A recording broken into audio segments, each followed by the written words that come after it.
The New York Federal Reserve just released a report today saying that Americans have $1.13 trillion in credit card debt, which is now another record. Is there an affordability crisis? So, look, what we have been seeing, as you know from the data has been very clear here, that wages are going up, consumers are spending a lot more, and it's important. Wages are meeting inflation. That's important. And obviously, inflation has gone down.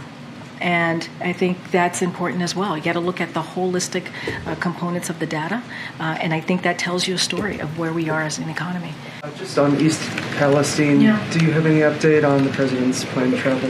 Well, as you know, the president is planning to travel to East Palestine this month in February. When we have more information on the date and what that day is going to look like, obviously we'll share that. At the feet of Donald Trump, the former president, he's the current occupant of the Oval Office. Doesn't he bear some responsibility? He didn't engage with House Republicans. He negotiated with the Senate, but not the House, the other branch of the legislative branch.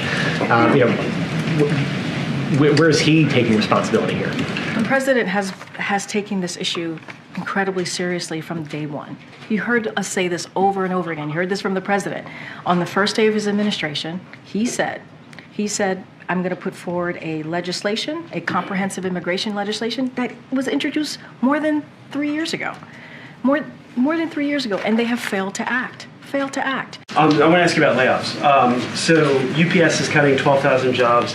Wayfair is cutting 13% of their workforce. Macy's, Amazon, Google, Citibank, Blackstone, they're all announced layoffs. The president talks about how he's added back all the jobs lost in the pandemic and created 5.4 million jobs. What's the level of concern that 2024 will be that wave of layoffs that we're going to start to see? So look, I'm certainly not going to speak to every company that you just named, but if you look at, and you just stated, if you look at under this, obviously he takes that very seriously, any layoff, right? He understands what that means to a family and how that could affect a family. But the president has also done a lot of work to get this economy going again, right? He's done a lot of work to make sure that this economy is being built from the bottom up, middle out. He's put, some of this piece of legislation that I've talked about talks about making sure that workers are being paid fairly, right? That wages are competitive, right? That they are good paying union jobs, and we see that. So it's not just those 14 million jobs. Many of those jobs are good paying jobs, right? That meet the moment that the Americans need. And let's not forget, when the president walked into this administration, the economy was in tailspin. He had to turn that around. So obviously, we're always concerned hearing about layoffs, but at the same time, we are trying to build an economy that works for all and leaves no one behind.